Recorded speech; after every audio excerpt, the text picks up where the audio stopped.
I find myself, as you can see, all these books behind me here are all related to civilian encounters.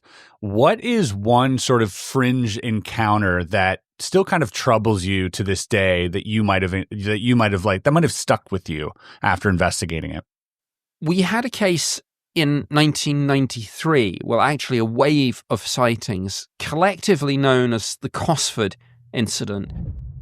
And although there were police and military sightings in that, in a way, the most interesting cases did come from the public. Literally, for example, one guy was so stunned by this huge triangular-shaped craft that he was witnessing that he leapt into his car and started trying to chase it, driving along the road, keeping it in view, with his family in the back screaming at him to stop because they saw it too and were scared, whereas he was excited.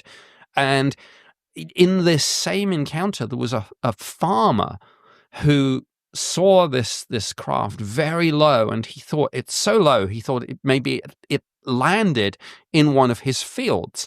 And he went up to the field, and I think I'm trying, all the cows in the field were standing in a circle, like facing each other, completely silent. And there was no UFO there, but they were all just doing that, like straight out of the X-Files. And so you have things like that, and you're thinking, well, I don't know.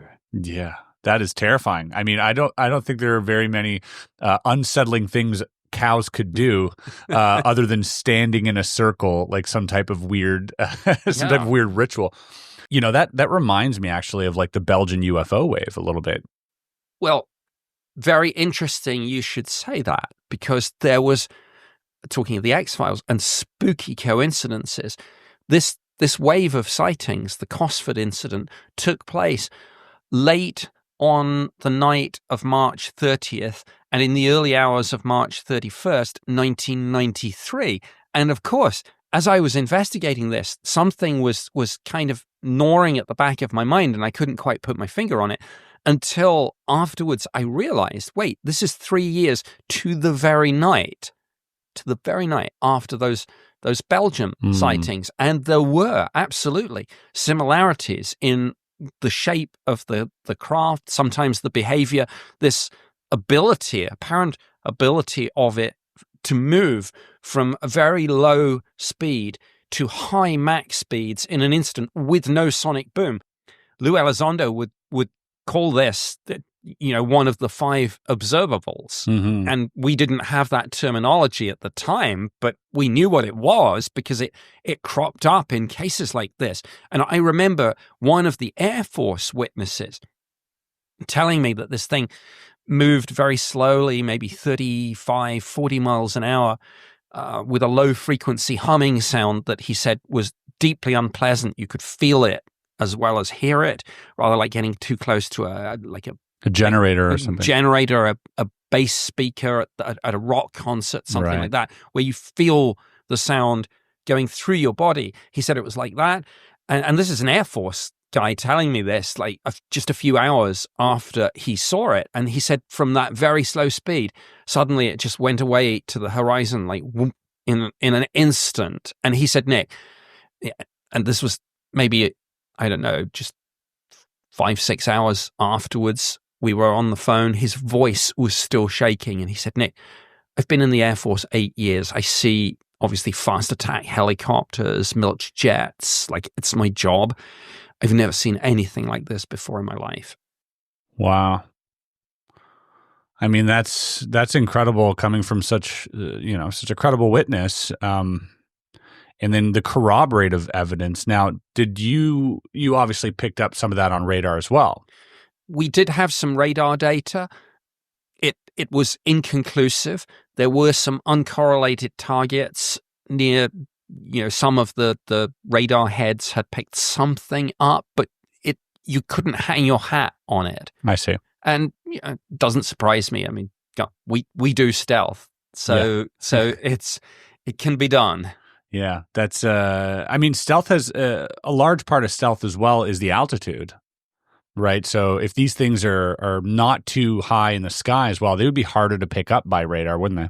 Yes. I mean, our radar systems, particularly our military ones, are configured for very specific threats. And so they are looking in certain directions at certain heights. It's not to say they can't do other things, but you have that. Then you have the fact that a lot of them use filter programs. This was a big problem for us because the mindset, as much as anything else, is that, things don't come from straight up, down. You're looking, like I say, at very specific things, most of which at the time were like Soviet Union, Warsaw Pact. So your system isn't configured to look for things just coming in out of the atmosphere. Right. And then you use these filter programs, and it's based on a mindset assumption. Well, if it isn't behaving like a conventional aircraft, then it's probably just a ghost return. I see. And you wonder, are we throwing out the baby with the bathwater here? Yeah.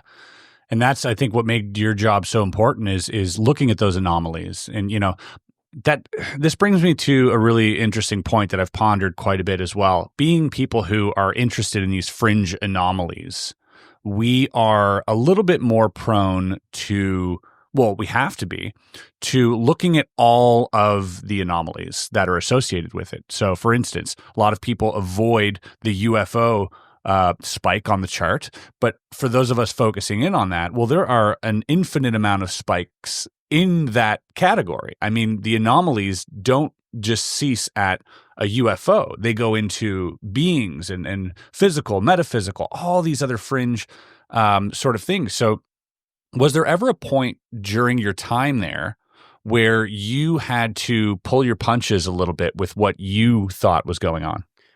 100%, yes. You have to play the strongest hand that you have, particularly if you are looking to get access to defense ministers, if you want more resources, you just have to focus in on the sorts of cases that will play well. Right. So you talk about the pilot sightings, you talk about the cases where you have radar data. You don't tend to talk about the abduction cases, even though you have them. So you kind of self-censor, which in a way, it was one of the most uncomfortable things of all, because the phenomenon, I soon realized, was multifaceted and truly bizarre and sometimes almost abstract. But you had to kind of play it very straight and focus in on this sort of defense, national security, pilots, radar kind of thing. And we still see that. I mean, ATIP and ORSAP that you mentioned. I mean, ORSAP looked at some really weird stuff, but they had to kind of dress it up in a certain way to get congressional funding. And that relates to why we changed the language even from UFO to UAP. It was all about getting rid of that pop culture baggage and rebranding the conversation. Yeah, but with that pop culture baggage, you'd mentioned throwing the baby out with the bathwater. I would like to believe that all of these multifaceted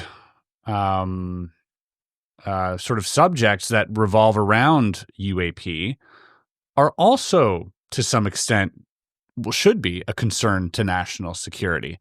Because when we're talking about abductions, although might be fringe, when you have thousands of people who are reporting these things or reporting similar things, I mean, you would assume that these conversations should be happening behind closed doors as well as invading our airspace.